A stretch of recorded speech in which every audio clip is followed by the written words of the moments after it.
So why I'm here this morning at the Ark Encounter in southern Kentucky, and I can already see you going for the comment section below, but just hold on 1 second. I am attempting to make this as neutral, and I'm not trying to basically insert my opinions on any of this stuff here. I'm just really here to show you today what's actually here at the Ark Encounter and what you will get. Because comparing to all the rest of my trips, parking is $15, admission is $60, which by far makes this the most expensive trip I've ever been on, and I've only drove an hour away to get here.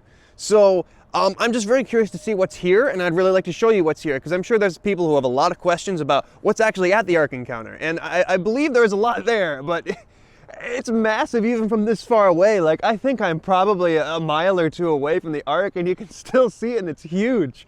But I just think this is very interesting, and it's attraction nearby me, so I just really couldn't pass up on seeing it.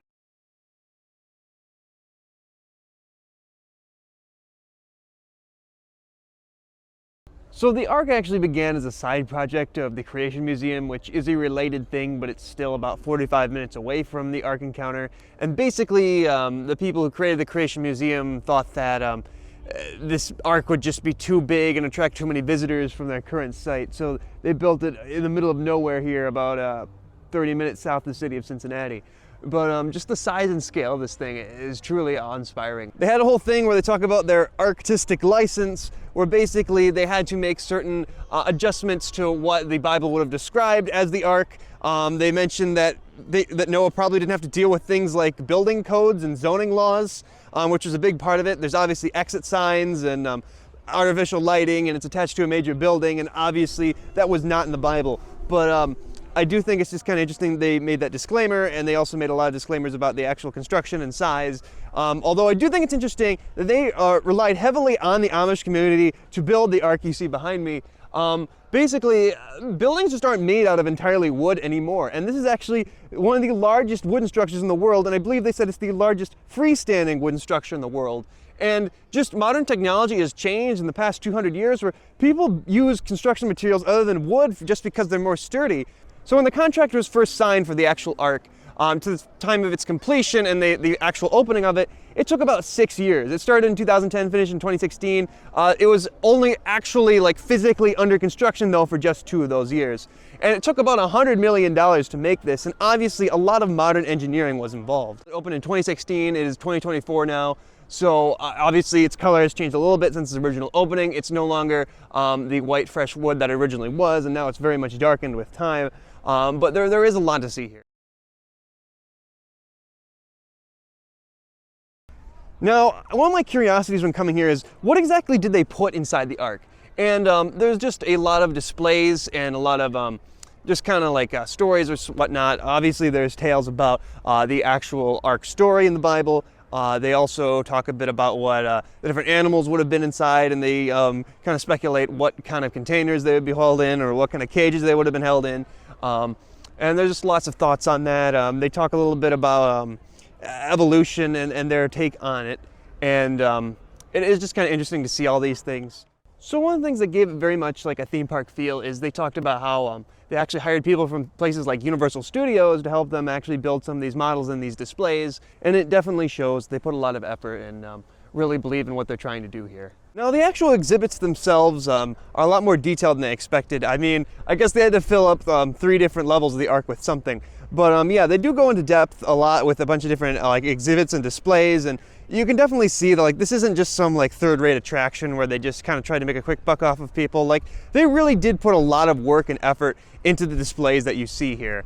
They did a lot of good 3D modeling and lots of artwork and just lots of detail. But of course, as this is a religious site, they do talk a lot about the Bible, and that's very much a given.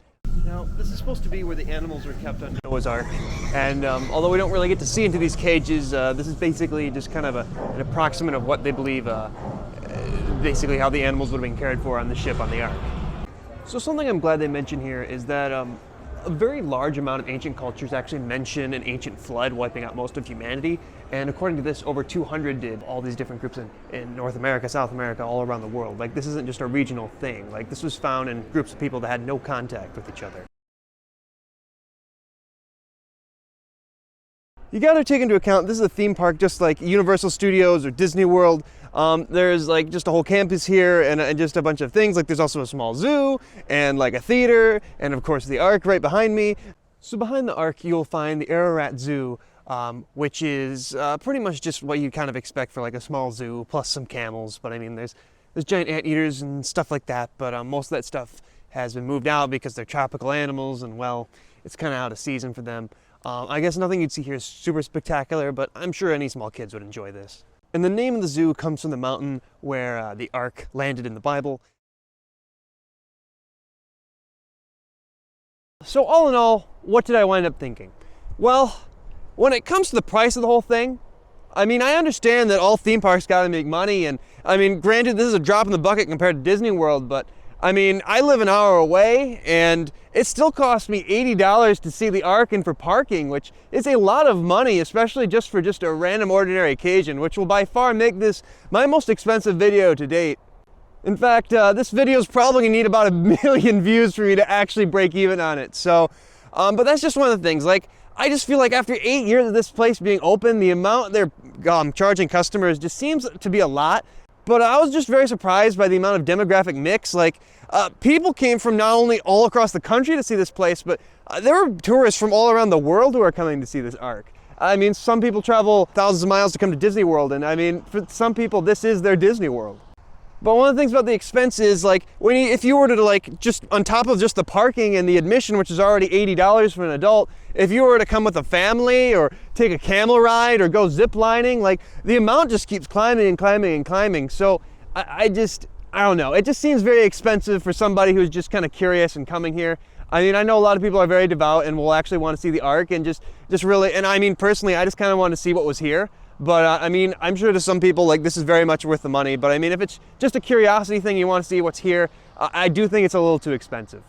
But when I am criticizing the amount it costs to come here and the amount of fees I had to pay, I am by no means criticizing the actual content of the exhibits. Like, it's very obvious that people put a lot of money and effort into this, and I understand they got to make money too. And I mean, I do believe that these people put a lot of thought and effort into this. But yeah, it's just a little too much for me personally. But just to show you how many people are here, look at the size of these parking lots they didn't even fill. Like, I mean, it's just massive. Like, this isn't even noon yet. And I mean, that parking lot is filled to the brim.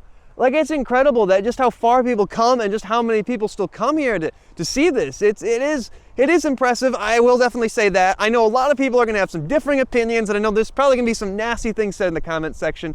But I would just like to say I do appreciate this, and I think it's a great work that somebody tried to do, and I do want to treat it with as much respect as possible. So I mean, please, if you're going to go to the comment section, I do give you permission to say whatever you will. I don't believe in restricting free speech, but I mean, I try to keep this respectful as possible, and I hope that everybody else does as well. So thank you so much for joining me on my trip down to Williamstown, Kentucky to see the Ark Encounter. It was a very nice day, and it was just kind of a nice way to spend the last few days of fall. So I hope you enjoyed this video, and I hope I'll catch you on the next one.